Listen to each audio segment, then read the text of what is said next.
నమస్కారం. నేను డాక్టర్ శ్రీనివాస్ చెల్లిమేల సంస్కృతి ఆయుర్వేద క్లినిక్ నుంచి మాట్లాడుతున్నాను. ఈరోజు డిస్కస్ చేసేది ఏంటంటే ఆడవాళ్ళల్లో వచ్చే సమస్యలు, వాటి గురించి మనం మాట్లాడుకుందాం. ముందుగా మనం ఆడవాళ్ళలో వచ్చే సమస్యల గురించి తెలుసుకుంటే నెలసరి సమస్యలు అంటాం. అంటే మనం చూసుకుంటే ఆడవాళ్ళల్లో ఎప్పుడైతే మినార్కి అంటే ఫస్ట్ టైం మెన్స్ట్రల్ సైకిల్ వస్తుందో ఆ టైం నుంచి వీళ్ళ రీప్రొడక్టివ్ ఏజ్ అంటాము, అక్కడి నుంచి స్టార్ట్ అవుతుంది. అది మీనోఫాజ్ అంటే పీరియడ్స్ ఆగిపోయే వరకు కూడా ఇదంతా కూడా ఒక ఫర్టిలిటీ పీరియడ్ అంటాము. అలానే ఉమెన్ హెల్తీగా మెయింటైన్ అవ్వడానికి కూడా ఈ పీరియడ్ అనేది చాలా ఇంపార్టెంట్ పీరియడ్ ఉంటుంది. ఎందుకంటే ఇక్కడ ఆడవాళ్ళు ఎలా మెయింటైన్ చేస్తారనేది తర్వాత వీళ్ళ మీనోఫాజ్ మీద డిపెండ్ అయి ఉంటుంది. ఎందుకంటే ఆ టైంకి హార్మోన్స్ ఇంబ్యాలెన్స్ కానివ్వండి, ఇతరత్ర ప్రాబ్లమ్స్ రాకుండా, బాడీ పట్టుకోల్పోకుండా, లైక్ కాల్షియం ఇలాంటి డెఫిషియన్సీ లేకుండా ఉండాలి అంటే ఈ పీరియడ్ ఏదైతే నెలసరి స్టార్ట్ నుంచి ఎండింగ్ వరకు ఉంటుందో చాలా ఇంపార్టెంట్. సో ఇక్కడ వీటికి వచ్చే సమస్యల గురించి ఈరోజు తెలుసుకుందాం. మనం జనరల్గా మా క్లినిక్స్లో చాలా కామన్గా చూసేది ఏంటంటే, ఈ మధ్య చూసే చిన్నపిల్లల నుంచి పెద్దవాళ్ళలో కూడా పీసీఓఎస్ అంటాం. అంటే polycystic ovarian syndrome are PCOD అంటాం. అంటే ఏంటంటే ఇవి గర్భాశయంలో లోపల బయట ఉండే, అంటే బయట ఉంటే మ్యూరల్స్ అంటాము, లోపల సిస్ట్ అంటారు. వీటినే నీటి తిత్తులు అంటాం. అంటే చిన్నగా శాక్స్ లాగా ఉంటాయి. మనం నిజంగా చెప్పాలంటే ఇవి లేమ్యాన్లో చెప్పాలంటే మొటిమల్లాగా, కొంచెం బుడిపల్లాగా వచ్చి గర్భాశయం చుట్టూ లోపల అంతా కూడా నిండి ఉంటాయి. అయితే ఇక్కడ చెప్పుకోవాల్సింది ఏంటంటే ఇవి నిజంగా అంత సీరియసా అంటే కొన్ని సందర్భాల్లో పెద్దగా అంత వరి అవ్వాల్సి ఉండదు. కానీ ఎప్పుడైతే ఫర్టిలిటీ గురించి ఆలోచిస్తారంటే పిల్లలు కావాలి అని ఆలోచించినప్పుడు కొన్నిసార్లు ఈ సిస్ట్ వల్ల ఎక్కడైతే కరెక్ట్గా ఓవం రిలీజ్ అయ్యే చోట ఈ సిస్ట్ అడ్డుపడినప్పుడు వాళ్ళకి గర్భాశయం అంటే గర్భధారణ చేయటంలో కూడా ఇబ్బందులు ఎదురవుతూ ఉంటాయి.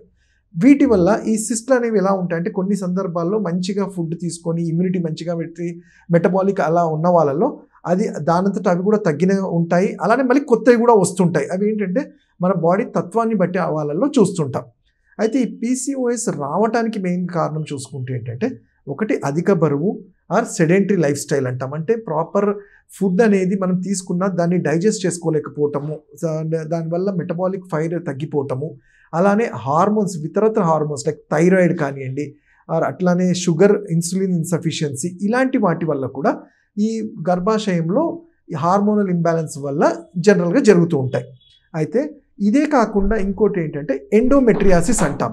ఈ ఎండోమెట్రియాసిస్ అనేది ఏంటి అంటే మనకి జనరల్గా ఆడవాళ్ళలో ప్రతి 28వ రోజులకి కొత్తగా ఈ పీరియడ్స్ అనేవి సైకిల్ అనేది చూస్తుంటాం. ప్రతి 28 డేస్కి ఎండోమెట్రిక్ అనేది ఒక గోడ లాంటిది, అది బ్రేక్ అవ్వడం వల్ల బ్లడ్ అనేది లీక్ బయటికి వస్తుంటుంది. దాన్నే మనము మెన్సెస్ అంటాం, మెన్స్ట్రల్ సైకిల్ అంటాం. అయితే ఈ ఎండోమెట్రిస్ గోడ కట్టే లాంటిది చాలా మందంగా తయారవడం వల్ల బ్రేక్ అవ్వక పీరియడ్స్ డిలే అవుతూ ఉంటాయి. అంటే 28 డేస్కి రావాల్సింది కొన్ని సందర్భాల్లో 35 డేస్, కొంతమందికి 1 మంత్, 2 మంత్స్, 3 మంత్స్ ఇలా డిలే అవ్వటం వల్ల ఇది ఈ ఫర్టిలిటీ మీద కూడా, ఎందుకంటే ఎగ్ ఎప్పుడు రిలీజ్ అవుతుందో తెలియదు, సరిగ్గా టైంకి రిలీజ్ అవుతుందో కూడా ఇబ్బందులు అయ్యి అది ఫర్టిలిటీగా కూడా ప్రాబ్లం చూస్తుంటాం. అయితే మరి ఈ మనం అనుకున్నట్టు పీసీఓఎస్కి కారణాలు చూసుకుంటే హార్మోన్స్ కానివ్వండి, మన ఫుడ్ స్టైల్ అన్నాము, ఒబేసిటీ అన్నాము, లైఫ్ స్టైల్, మెటబాలిక్ ప్రాబ్లమ్స్ అన్నాము.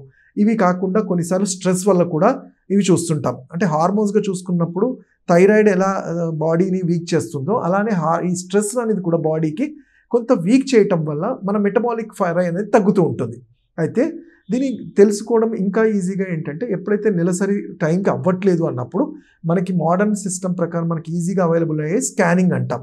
ఈ పెల్విక్ స్కాన్ కానివ్వండి, యూట్రస్ స్కాన్ చూసినప్పుడు క్లియర్గా అసలు ఆడవాళ్ళలో ఈ ఎక్కడ ఏం ప్రాబ్లం ఉందనేది ఎండోమెట్రిసా, ఫైబ్రాయిడ్సా, పీసీఓఎస్ అని చూస్తాం. ఫైబ్రాయిడ్స్ అనేది కూడా ఏంటి అనేది అంటే ఒక గడ్డ లాంటిది. ఈ యూట్రైన్ ఫైబ్రాయిడ్స్ అంటాము. అంటే ఇవి మాంసం ముద్ద లాంటివి, బ్లడ్ క్లాట్ అయినట్టు, దాన్నే మేము గుల్మం అంటాము.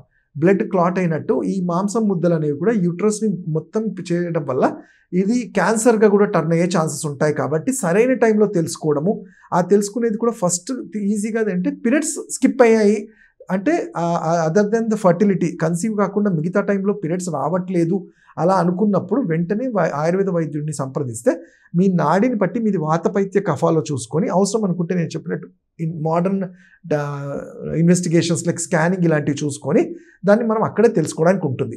ఎస్పెషల్లీ చిన్నపిల్లల్లో చూస్తుంటాం. అంటే కొత్తగా పీరియడ్ స్టార్ట్ అయినప్పుడు వాళ్ళకి నార్మల్గా అక్కడ ఏంటంటే ఒక మంత్ రేట్ అవ్వచ్చు, కొత్త కాబట్టి పాపం గాబరా పడవచ్చు, కొన్నిసార్లు పెయిన్ డిస్మోనేరియా అంటాము, ఇలాంటి పెయిన్స్ వల్ల గాబరా పడిపోతుంటారు. అయితే వీటికి ఆయుర్వేదంలో చాలా చిన్న సింపుల్ చిట్కాలు చెప్పబడింది. వీళ్ళకి మందులు లాంటివి అవసరం లేకుండా మనకి ఇంట్లో దొరికే ఆముదము కానివ్వండి, కర్పూరాది తైలము స్టమక్ మీద పొత్తి కడుపు అంటాము. బొడ్డు చుట్టూ కానీ, బొడ్డు కింద కానీ అప్లై చేయటము, కొంచెము ఉప్పుని మూట లాంటిది కట్టి కాపడం లాంటిది పెట్టడం వల్ల మజిల్ స్పాజమ్స్ తగ్గుతుంది. అలానే ఆయుర్వేదంలో చాలా చక్కటి ఔషధాలు లైక్ అశోకారిష్ట అంటాం. ఇవి ఏంటంటే బాడీలో ఎటువంటి side effects, bad side effects, chemical changes లేకుండా న్యాచురల్గా తగ్గించేది లోద్రాసవం అని కానీ, అశోకారిష్ట అనేది కానివ్వండి, ఇలాంటివి ఇస్తూ ఉంటాం. అలానే మరి పీసీఓఎస్కి కూడా ఇంతకుముందు నేను చెప్పినట్టు ఈ నీటి తిత్తులు, నీటి బుడగలు లాంటివి తగ్గించడానికి ఇవి హార్మోనల్ వల్ల వచ్చిందా, లైఫ్ స్టైల్ డిజార్డర్స్ వల్ల వచ్చిందో తెలుసుకొని దానికి కూడా చాలా మంచి ఔషధాలు, ట్రీట్మెంట్స్ ఉంటాయి. లైక్ దాన్ని ఆయుర్వేదంలో పంచకర్మలో పూర్వకర్మస్ లైక్ గర్భాశయ ధార అని కానివ్వండి, యోని పిచ్చు అని, వీటి వల్ల లోపల ఏవైతే ఈ ఫంక్షనాలిటీ దాన్ని తగ్గిపోయి ఉంటుందో దాన్ని కరెక్ట్ చేయటము, అధిక బరువు వల్ల ఉంటే ఆ బరువును తగ్గించడానికి ఉద్వర్తనము, త్రిఫలాచూర్ణం అని కొన్ని ఔషధాలు మీ తత్వాన్ని బట్టి అడ్వైస్ చేస్తూ ఉంటాం. ఫైబ్రైడ్స్ కూడా నేను చెప్పినట్టు ఈ గుల్మం అనే దాన్ని తగ్గించడానికి వరణాది కషాయము, గుగ్గులు తిక్తక కషాయం అని కొంచెం ఓపిక్గా ఈ మందులు వాడుకుంటే ఈ గర్భాశయం అనేది డ్యామేజ్ అవ్వకుండా, ఇతరత్ర ప్రాబ్లమ్స్ రాకుండా మనం కరెక్ట్ చేసిన వాళ్ళం అవుతాము. ఎస్పెషల్లీ గర్భాశయ ధార, గర్భాశయ పిచ్చు అనేవి ఈ ట్రీట్మెంట్స్ అనేవి చాలా ఎక్సలెంట్గా ఇందులో వర్క్ చేస్తుంటాయి.